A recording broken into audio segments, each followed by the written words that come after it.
Entrevista, en Presencia Universitaria por la tarde.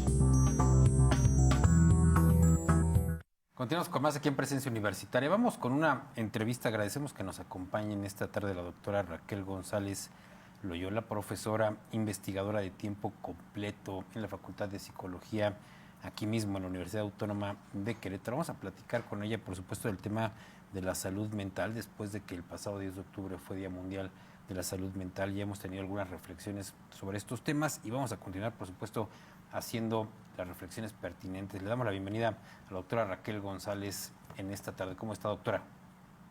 Buenas tardes, gracias por la invitación. Aquí estamos, a sus órdenes. Y justamente, primero, pues, un contexto de cómo estamos en el tema de la salud mental. ¿Estamos hoy peor que antes? ¿Están creciendo las enfermedades mentales o hay más conocimiento sobre ellas? ¿Cuál es su punto de vista sobre lo que hoy se sucede en México y en el mundo con el tema de la salud mental, doctora? Bueno, el panorama es no muy alentador. La verdad es que sí ha habido un incremento de cierto tipo de enfermedades. Yo creo que las que están en el orden del primer lugar son la depresión y la ansiedad, en el cual una gran cantidad de gente ha empezado a hacer más evidente este tipo de padecimientos. Creo que el contexto de la pandemia lo hizo más que evidente, pero también tenemos que hay otras condiciones sociales, políticas, económicas, que están agudizando este tipo de padecimientos mentales. Entonces, creo que aquí hay un panorama que tendríamos que tratar de abordarlo, que no es solamente médico y que creo que desde ahí tendríamos que ir pensando que la gran parte de la población en algún momento de su vida, estamos hablando que más del 80% en algún momento de su vida ha tenido algún padecimiento en términos de salud mental o algún desequilibrio, desajuste que tendríamos que valorarlo en las condiciones no solamente individuales sino sociales de lo que está sucediendo. En este caso, pues también cuáles serían estos factores externos que también pues han abonado a que hayan incrementado también este tipo de padecimientos, y también en otro sentido preguntarle pues cómo detectarlo, cómo una persona puede llegar al consultorio y saber que pues necesita este tipo de atención. Bueno, a ver, un poquito es un poquito más amplio y más complejo.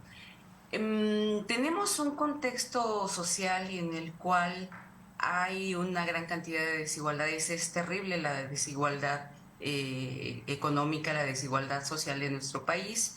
Hay un contexto de inseguridad social, violencias, hay un contexto de incertidumbre laboral y de precarización laboral que no solamente van a afectar en ese sentido, sino en realidad son factores que contribuyen a afectar la salud mental de la población, es decir, una población que no tiene condiciones estables de trabajo, donde viven contextos de violencia, donde hay elementos de desigualdad económica, que no puede acceder a ciertos servicios. Eso va a impactar de manera fuerte en su salud mental.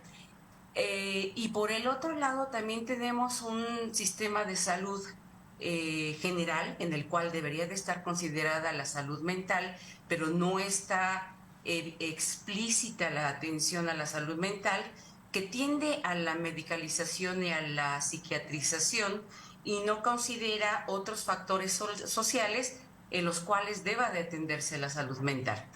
¿Eso qué quiere decir? Que la manera en cómo se atiende en el sistema de salud pública tiende a la medicalización. Eso quiere decir que suele pensarse que solamente a través de la medicina puede resolverse sin atender las condiciones previas que propician este tipo de padecimientos. Es decir, atender esto que mencionaba, los problemas de precarización en la vida laboral, de desigualdades en la vida económica que no le permiten acceder a ciertos satisfactores de su vida personal y familiar, y que entonces eso se va acumulando y entonces el problema de fondo no se va resolviendo y se piensa que mediante esa medicalización o psiquiatrización va a resolver algo que se piensa y se atribuye que es una situación etogénica individual y no social. Entonces, ahí tendríamos que discutir y ampliarlo a este otro contexto. A nivel internacional se ha discutido este tema en el que se piensa, bueno, no haya salud si no hablamos de salud mental. Y no hay salud mental si no hablamos de justicia social. Y la justicia social, no puede haber justicia social si no se piensa desde los derechos humanos. Entonces, esta cuestión nos habla y nos coloca desde una situación más amplia en el contexto social tenemos que responsabilizarlos en todas las dimensiones, en todas sus múltiples variables para atender lo que está sucediendo a nivel nacional y a nivel internacional sobre el tema de la salud mental. Justamente, doctora, preguntarle qué tan efectivo es primero un tratamiento psicológico y es un tratamiento a largo plazo. ¿Cómo se debe de tratar una persona que está buscando pues mejorar de manera inmediata su salud mental? No hay una vía posible. Yo creo que tendríamos que pensar justo en esta intención de que hay que atender la salud mental de forma transversal y multidisciplinaria.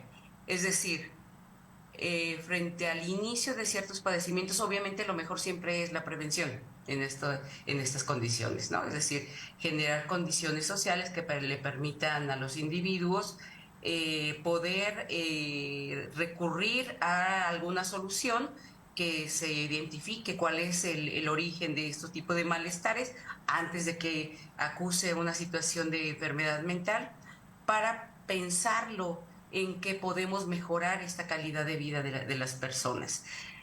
Es cierto que hay que acudir a los especialistas ya cuando hay una situación de un padecimiento, pero hay muchas otras cosas que tendrían que atenderse antes para que no llegáramos a estos momentos donde ya hay una declaración de un malestar que tendría que acudirse con un especialista. La psicología puede pensarse desde el abordaje individual, pero en realidad tendríamos que pensarlo también desde un abordaje social. Es decir, el individuo no está aislado, vive en un contexto y puede haber condiciones sociales que están propiciando este malestar y pueden llevarlo a una crisis en su estabilidad emocional o mental. Entonces, creo que tendríamos que pensar desde antes. Si hay que acudir al especialista, no podemos confiar en este tipo de respuestas sencillas que luego de repente la gente piensa que con algún tipo de coaching, aquí hay una crítica muy severa al tipo de coaching que ha aparecido muy recientemente, en el cual más bien hay que cuestionar lo que es un mercadeo de la salud mental que no nos ayuda en mucho, ¿no? Entonces creo que sí tendríamos que ser más responsables en términos de identificar a profesionales de la salud que sean profesionales en ese sentido, que tengan esa responsabilidad, pero también atender el contexto social que está propiciando este tipo de situaciones. En este caso, a pesar de que es como un tema muy amplio, ¿cuáles podrían ser algunos factores o algunas señales que podrían identificar las personas como también pues para acudir y recibir este tipo de atención? Y por otro lado, en el caso de los especialistas, ¿cómo la ciudadanía puede conocer pues si está frente a alguien que pues justamente cuenta con los estudios para poder recibir este tipo de atención?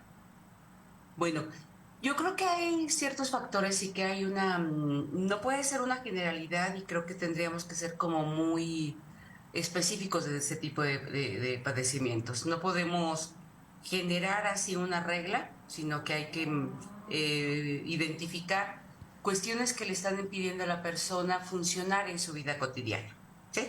Es decir, problemas en términos de concentración o en términos de cómo puede estar respondiendo a cierto tipo de situaciones en el trabajo, en su dinámica familiar, en la manera en cómo enfrenta ciertas situaciones. Cuando ya empieza a generarse cierto malestar, se le puede llamar su malestar subjetivo, es que no está sintiéndose que responde adecuadamente.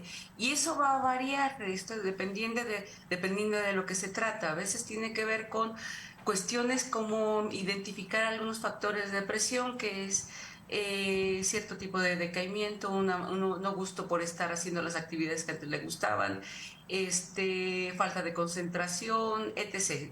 No puedo caracterizar así de manera simple ahorita, pero que tendrían que colocarlo en esta situación de no está pudiendo desarrollar sus actividades de la vida diaria que le impiden disfrutar actividades que antes realizaba de manera placentera o recurrente, ¿no? Por la parte que hablan acerca de los especialistas, bueno, yo creo que sí sería prudente que cuando acudiéramos a un especialista, pues sí pidiéramos que se identificara con la cédula profesional, que es digamos que nuestra carta para identificar que sí son profesionales. Los últimos tiempos han abundado una gran cantidad de gente que se dice que trabaja en la salud mental o que son profesionales, pero no lo son. Entonces habría que tener cuidado. No existe una regla, debe de haber una regulación, no la existe propiamente en el estado de Querétaro, pero sí tendríamos que buscar, o al menos la gente buscar que tengan una formación profesional universitaria dentro de ese tipo de abordaje profesional. Ahora, doctora, también me parece que para los que sufren algún problema de salud mental a veces es difícil tener el acceso, sobre todo por el recurso económico. No es barato, digámoslo, no es económico acudir con un psicólogo, por lo menos de forma particular. ¿Qué opciones tiene la gente, sobre todo aquella gente que tiene menos recursos? Sabemos que, bueno, que somos la mayoría de la población las que no contamos con un recurso suficiente para poder acudir a una cita particular. Es cierto. Esto debería de estar contemplado dentro de los servicios de atención de salud pública. Aparentemente está contemplado, pero en realidad en términos ya prácticos, en términos ya cuando acudes, no hay atención prácticamente en los hospitales de salud pública. No existe atención, existirá uno o dos psicólogos, psicólogas en alguna institución, pero no es suficiente para atenderlo. Insisto en que este asunto, como tiende a medicalizarse, siempre pasa en los servicios de atención pública al servicio médico general en el primer nivel, y que esta medicalización suele eso atribuir la posible atención a través de medicamentos, cuando en realidad tendríamos que pensar desde antes otras dimensiones, incorporarlas en ese tipo de tratamiento.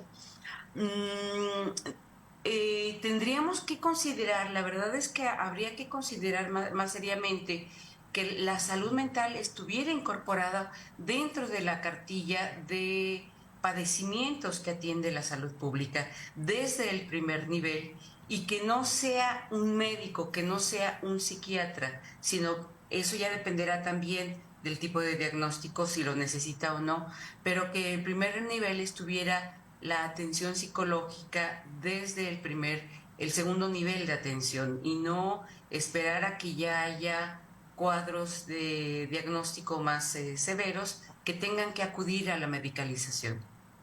Doctora, tenemos un par de minutitos. ¿Algún mensaje final que pudiera darle a las personas, sobre todo aquellas que tienen algún problema de salud mental, están buscando algún mensaje, o aquellas que tienen algún familiar al que quisieran ayudar?